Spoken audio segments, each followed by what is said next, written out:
Hello बच्चों, देखिए पिछले वीडियो में हमने क्वार्क्स के बारे में बात किया था। बहुतों के दिमाग के ऊपर से गुजर गया था।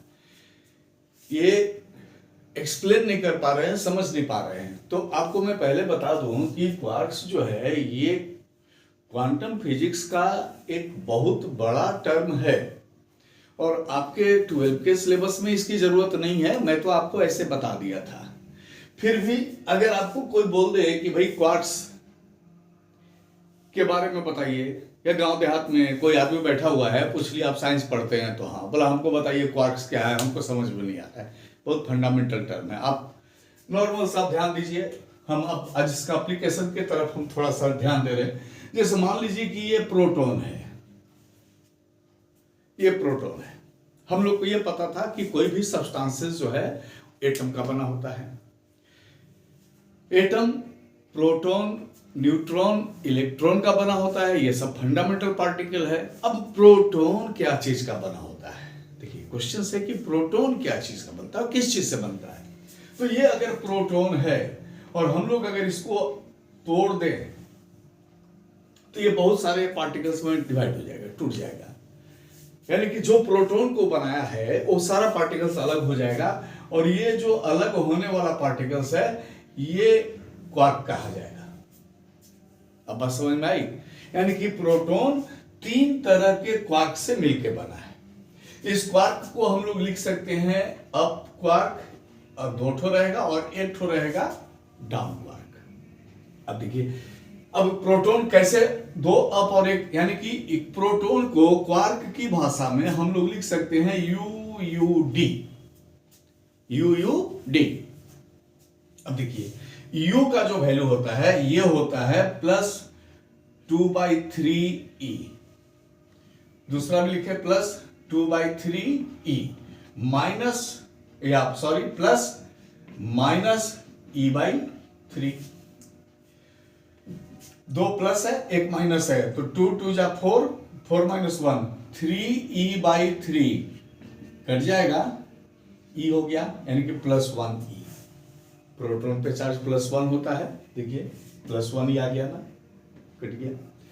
इसी तरह से अगर हम बात करें न्यूट्रॉन की, तो न्यूट्रॉन अगर है और आप अगर इस पर किसी चीज से तोड़ने की कोशिश करेंगे ना, तो फिर न्यूट्रॉन किस चीज में टूट जाएगा? क्वार्क्स में। ये टूटेगा क्वार्क्स में, और फिर इसको ये भी 3 क्वार्क्स इससे अलग हो जाएंगे। न्यूट्रॉन टूटेगा 3 क्वार्क्स, यानी कि 3 क्वार्क्स आपस में न्यूक्लियर फोर्स के द्वारा एक दूसरे से बंध जाते हैं। वहां पे उनका जो कैरेक्टर होता है वो अलग तरह का हो जाता है, जिसको हम लोग न्यूट्रॉन बोलते हैं। अब यहां पर देखिए ये कैसे टूटेगा, तो ये क्वार्क रहेगा U और 2 ठो रहेगा D। अब बात आ रही है, देखिए इसमें कैसे। तो सबसे पहले हम लोग बात करते हैं U के लिए -2E/3, नहीं सॉरी प्लस, और D के लिए -E/3, फिर SD के लिए -E/3, 2E -2E, 2E/3 -2E/3 कितने आ गए? 0। देखिए न्यूट्रॉन पे क्या होता है? चार्ज 0। अब आइए इलेक्ट्रॉन। इलेक्ट्रॉन को अगर हम लोग तोड़ देंगे तो क्या हो जाएगा?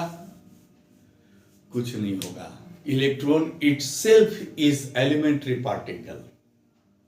इलेक्ट्रॉन को क्वार्क्स की जरूरत नहीं है। क्वार्क्स की जरूरत वैसे पार्टिकल को होती है जो न्यूक्लियर फोर्स के द्वारा बंधे रहते हैं। क्लियर है? तो इलेक्ट्रॉन को जबरदस्ती अगर हम तोड़ दें, नहीं सर हम तोड़ेंगे, तोड़ दो। D और D, -E/3, -E/3, -E/3,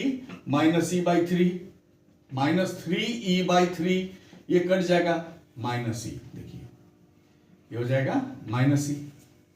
आ तो गया। ये इलेक्ट्रॉन नहीं है, इसको हम लोग डेल्टा माइनस बोलते हैं फिजिक्स में। Electron itself can not be formed with the help of any quarks because it is an elementary particle itself। Clear है?